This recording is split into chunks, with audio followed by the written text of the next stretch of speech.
अस्सलाम वालेकुम dear students, myself Asad Abbas and I am your physics teacher. देखिए बेटे, आज का हमारा जो टॉपिक है न्यूमेरिकल्स है। आपने पिछले टॉपिक के अंदर भी न्यूमेरिकल ही किए थे जो कि हमारे इसी चैप्टर के थे। 7.6 से पहले हमने किए थे, चैप्टर नंबर 7 था। तो आज हम ये करने वाले हैं कि हमारे पास है 7.6, इसके बाद 11 और 12। तो आज हम 3 न्यूमेरिकल करेंगे इस टॉपिक इस लेक्चर के अंदर, और पिछला जो हमारे पास लेक्चर था उसमें भी हमने 3 ही किए थे। तो स्टार्ट करते हैं कि अब है आपके पास ये 7.6।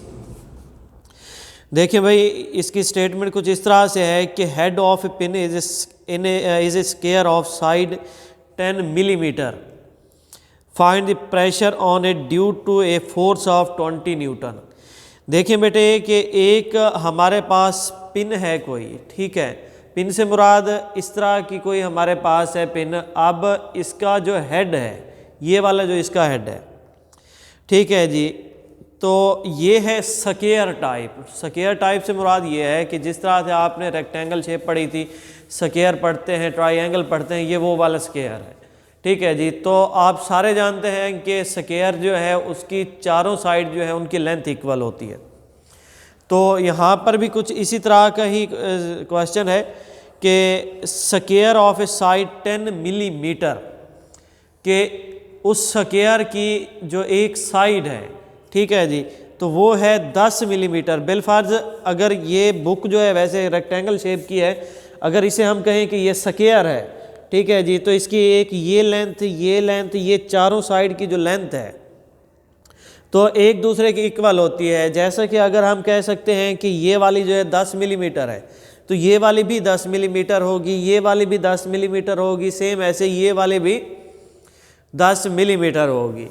अब जो हमारे पास क्वेश्चन आया है उसमें ये है कि इस पिन की जो एक साइड है, ठीक है जी, ये जो पिन है ना, इसकी एक साइड जो है उसकी लेंथ उसने बताई है 10 मिलीमीटर।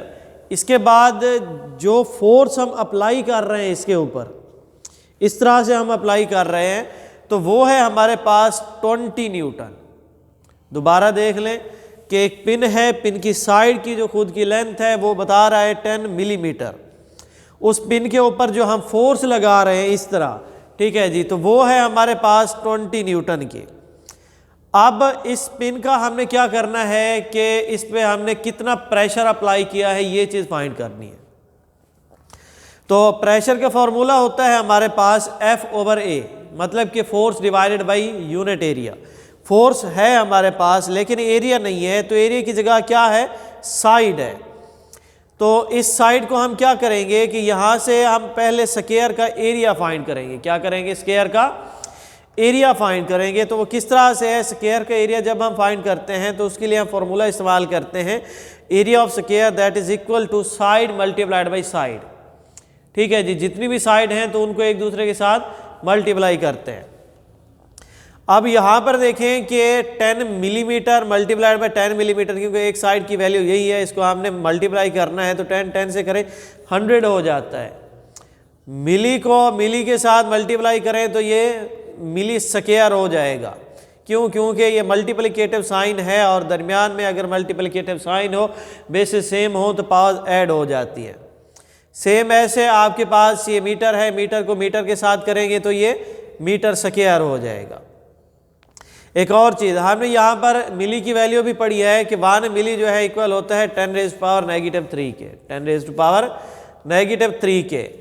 अब इसको आप मल्टीप्लाई करें कि एरिया आपने 100 लिया, यहाँ से 10 को 10 से मल्टीप्लाई किया तो 100 आ गया, मिली को मिली से मल्टीप्लाई किया तो स्क्वायर आ गया, मीटर को मीटर से मल्टीप्लाई किया तो मीटर स्क्वायर आ गया। अब एरिया इज इक्वल टू 100 मिली की जगह आप उसकी वैल्यू लिख देंगे 10⁻³ उसका स्क्वायर भी आप लेंगे, मीटर स्क्वायर जो है वैसे का वैसे रह जाएगा। अब ये देखें कि यहाँ पर हमने 10⁻³ और होल स्क्वायर लिया था, तो 2 को मल्टीप्लाई करेंगे 3 के साथ तो ये 6 हो जाता है मीटर स्क्वायर। अब ये -6 है, इधर हमारे पास 100 है, 100 को साइंटिफिक नोटेशन में लेके आएंगे तो 1 मल्टीप्लाइड बाई 10⁻² आता है। ये आ गया आपके पास 10⁻⁻6 है। -6 + 2 इज इक्वल टू आंसर आता है आपके पास -4। 1 मल्टीप्लाइड बाई 10⁻² मल्टीप्लाइड बाई 10⁻⁻6, इसका आंसर है 1 मल्टीप्लाइड बाई 10⁻⁻4। अब आपने करना क्या है, प्रेशर फाइंड करना है। ठीक है जी, पहले आपने एरिया की वैल्यू फाइंड की है, तो प्रेशर में आप क्या करोगे, प्रेशर इज इक्वल टू है F/A। F की वैल्यू 20 न्यूटन है, A की वैल्यू जो है 1 मल्टीप्लाइड बाई 10⁻⁻4 है, ये निकाली है हमने। इसको आप ऊपर लेके जाएंगे तो ये पॉजिटिव हो जाता है, 1 को इस पे डिवाइड करते हैं, सेम चीज आ जाती है। 20 मल्टीप्लाइड बाई 10⁻⁴ पॉजिटिव। अब इसको साइंटिफिक नोटेशन में लेके हैं, 20 है तो 2 मल्टीप्लाइड बाई 10⁻1 आता है, 1 + 4 इज इक्वल टू आता है 5। 2 मल्टीप्लाइड बाई 10⁻5 न्यूटन पर स्क्वायर मीटर। दोबारा देखें, P is equal to 2 multiplied by 10⁻5 newton पर मीटर स्क्वायर, ये इसका आंसर है। देखें भाई, इसको रिवाइज कर लेते हैं। जो हमारे पास 7.6 है उसमें आपको फोर्स भी गिवन है, एक साइड की लेंथ भी गिवन है। इसका आपने पहले एरिया फाइंड किया, एरिया फाइंड करने के बाद आपने क्या किया, जो इसकी वैल्यू आई है उधर आपने प्रीफिक्सेस जो इस्तेमाल किए गए हैं उनकी वैल्यूज़ लिखी। लिखने के बाद अकॉर्डिंग टू स्टेटमेंट आपने उसको परफॉर्म किया। यहाँ पर आप आ गए, area is equal to 1 multiplied by 10⁻⁻4 आ गया, pressure is equal to F/A। अब P is equal to F की वैल्यू लिख दी आपने, नीचे A की वैल्यू लिख दी। F की वैल्यू पे आपने 20 पे 1 को डिवाइड किया, आंसर 20 आता है। -4 है, ऊपर जाके +4 हो जाता है। अब 2 मल्टीप्लाइड बाई 10⁻1, ये 20 है, 1 0 है, मतलब कि 2.0 इस तरह लिखते हैं। मल्टीप्लाइड बाई पॉइंट के बाद जितनी वैल्यूज होती हैं उनको आप पावर की शक्ल में लिख देते हैं। अब 4 + 1 इज इक्वल टू 5, तो ये फाइनली आंसर है इनका। ठीक है जी। अब नेक्स्ट है आपके पास 7.11। ये है, देखें जी, ये थोड़ा सा लेंथी है कि the diameter of A piston of A hydraulic press is 30 centimetre. How much force is required to lift a car weighing 20,000 Newton on its piston if the diameter of the piston of the pump is 3 centimetre. देखिए भाई, यहाँ पर आपके पास दो तरह के piston है। जिस तरह से आपको पता है कि हम हाइड्रोलिक प्रेस डिस्कस करते थे, जब आपने पास्कल लॉ पढ़ा था तो वहाँ पर आपने उसकी एक एग्जांपल पढ़ी थी जो कि थी आप मतलब कि एप्लीकेशन पढ़ी थी जो कि थी हाइड्रोलिक प्रेस। ठीक है जी। तो अब हाइड्रोलिक प्रेस जो है वहाँ पर आपको पता है कि 2 पिस्टन लगाए जाते हैं मुख्तलिफ क्रॉस सेक्शनल एरिया के। एक पिस्टन है, ठीक है, जिसका डायामीटर है 30 सेंटीमीटर।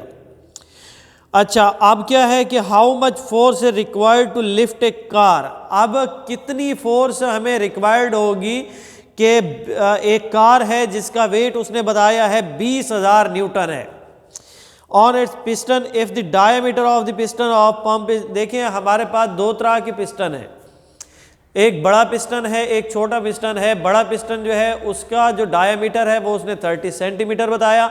छोटा पिस्टन जो है उसने डायमीटर 3 सेंटीमीटर बताया, और जो फोर्स वो बता रहा है वो है 20,000 न्यूटन। हमने ये फाइंड करना है कि कितनी फोर्स हमें ज़रूरत होगी उसे ऊपर उठाने के लिए। देखें भाई, यहाँ पर हमने लिखा है कि डायमीटर ऑफ लार्ज पिस्टन। ठीक है, क्यों? क्योंकि 2 तरह के पिस्टन है। अभी आपको बताया है कि एक पिस्टन जो है 30 सेंटीमीटर है, उसको आप कन्वर्ट करें मीटर के अंदर तो ये आता है मतलब कि 0.15 मीटर आता है। ठीक है, पहले आप यूं करेंगे कि डायमीटर लिखने के बाद आप उसका रेडियस फाइंड करेंगे। क्या करेंगे? रेडियस फाइंड करेंगे, और रेडियस का फॉर्मूला होता है डायमीटर का हाफ, मतलब कि d/2। ये हमने लिखा है।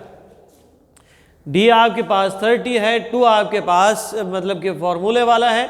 इसको आपने डिवाइड किया, 15 सेंटीमीटर आया। इसको आप मीटर में कन्वर्ट करेंगे तो 0.15 मीटर आता है। अब एरिया ऑफ लार्ज पिस्टन, जो हमारे पास बड़ा पिस्टन है, इसका एरिया जो हम फाइंड करेंगे तो एरिया का फॉर्मूला होता है पाई आर स्क्वायर। क्या होता है ये? पाई आर स्क्वायर। अब यहाँ तक इसे हम छोड़ देंगे। छोड़ने के बाद ये है कि अब छोटा जो पिस्टन है उसका आप पहले डायमीटर लिखोगे। Diameter of small piston is equal to 3 centimetre. अब रेडियस जब फाइंड करोगे सेम यही फॉर्मूला है d/2 वाला। d लिखा, 2 लिखा आपने, मतलब कि d आपके पास 3 है, डिवाइडेड बाय 2 करेंगे 1.5 सेंटीमीटर आता है। मीटर में इसको आप कन्वर्ट करोगे 0.015 मीटर आता है। अब इसी का जो आपने एरिया फाइंड किया है, मतलब कि स्मॉल पिस्टन है उसका आपने एरिया फाइंड किया, तो वो आता है आपके पास पाई आर स्क्वायर। देखिए जी, आप देख रहे होंगे कि यहाँ पर हमने आर कैपिटल लिखा है, यहाँ पर हमने आर स्मॉल लिखा। उसकी वजह क्या है? वजह यह है कि बड़ा पिस्टन है उसको थोड़ा सा डिफरेंट शो करने के लिए हमने ये आर लिखा। ये छोटा पिस्टन है इसको भी हमने थोड़ा सा मुख्तलिफ शो करने के लिए स्मॉल आर लिखा। Force on the large piston, देखिए जी, लार्ज पिस्टन से मुराद ये है कि जो कार का वेट है वो है हमारे पास 20,000 Newton. Force on small piston ये हम लोगों ने फाइंड आउट करनी है। ठीक है जी, कितनी फोर्स से हम इसे नीचे से ऊपर उठा सकते हैं। पास्कल लॉ आपने अप्लाई किया। पास्कल लॉ क्या था आपके पास? F2 over capital A is equal to F1 divided by small a। ठीक है जी, यहाँ पर F1 और इज इक्वल टू आप करते थे F2 multiplied by capital A over small a। यहाँ पर एरिया की जगह हम क्या लिखेंगे? ये फार्मूला लिखेंगे। ठीक है, अगर आप कैपिटल A की बात करते हैं तो वहाँ पर आप पाई कैपिटल R स्क्वायर वाला लिखोगे। स्मॉल a की बात करते हो तो वहाँ पर आपने पाई स्मॉल r स्क्वायर लिखना है। ठीक है जी, तो आपने इस फॉर्मूले के अंदर बेटे पुट करना है। अब इसका ये है कि यहाँ पर एक स्टेप छोड़ा, उसमें यह है कि यहाँ पर पाई आर स्क्वायर कैपिटल आएगा, यहाँ पर पाई आर स्क्वायर स्मॉल आएगा। ठीक है जी, अब इसमें यह है कि पाई पाई से कैंसिल हो जाएगा तो यहाँ पर भी आर स्क्वायर, यहाँ पर भी आर स्क्वायर आएगा। F1 is equal to F2 multiplied by यहाँ से आर स्क्वायर छोटा इधर divided by capital R square. इसके बाद है आपके पास आप वैल्यूज आपने पुट किया। F2 आपके पास ये है, आर स्क्वायर आपके पास ये है और इसकी वैल्यू इधर आपने लिखी। अब इसको इसके साथ मल्टीप्लाई कराने से 2.4 आता है, इसका स्क्वायर ये है, इसको इस पे डिवाइड किया तो हमारे पास 200 न्यूटन है। तो 20,000 न्यूटन की कार को उठाने के लिए हमें 200 न्यूटन की फोर्स रिक्वायर्ड है। अब इसके बाद है आपके पास लास्ट वाला जो कि है 12। इसमें है कि steel wire of cross sectional area this is stretched through 2 millimetre by a force of 4000 newton. Find the Young's modulus of the wire, length of the wire this. देखिए जी, यहाँ पर आपको एरिया गिवन है, चेंज इन लेंथ भी given है। क्या है ये? चेंज इन लेंथ गिवन है और ये ओरिजिनल लेंथ है। ठीक है जी, अब आपने फोर्स देखी है, फोर्स कितनी है? 400 न्यूटन है। वाई आपने फाइंड करना है, उसका फॉर्मूला है F L naught divided by A और चेंज इन लेंथ। एफ आपके पास 4000 है, एल नॉट आपके पास 2 है, ए आपके पास ये वैल्यू है और चेंज इन लेंथ जो है वो ये वैल्यू है। ये 2 इससे कैंसिल हो जाएगा, 2 मल्टीप्लाइड बाई 10 रेज़्ड पावर 8 आ जाएगा नेगेटिव। ठीक है जी, अब इस 2 को आपने क्या करना है? इस पे डिवाइड करना है तो 2 हो जाएगा ये। तो अब आपने पहले आप यूँ करें कि इसको पावर शक्ल में लिखें, 10 रेज़्ड पावर 3 आ जाएगा, ये 4 है। 4 पे 2 को डिवाइड किया, आंसर 2 आ जाता है। ये 3 है, ये 8 है, तो आंसर 11 आ जाता है। 2 multiplied by 10 raised power 11 Newton पर मीटर स्क्वायर, तो ये इसका आंसर है। तो ये आज के हमारे मतलब कि न्यूमेरिकल्स थे। उम्मीद है कि आपको बेटे समझ आ गए होंगे। ये 4 नंबर के सवाल आता है आपके, सॉरी 5 नंबर के सवाल आता है। ठीक है, तो ये आप लोगों ने लाजमी करना होता है, इसके ऑथेंटिक नंबर्स होते हैं। तो अगर आपको समझ नहीं आया तो आप हमसे रब्ता कर सकते हैं कोई भी वे ऑफ कम्युनिकेशन इस्तेमाल करके। शुक्रिया।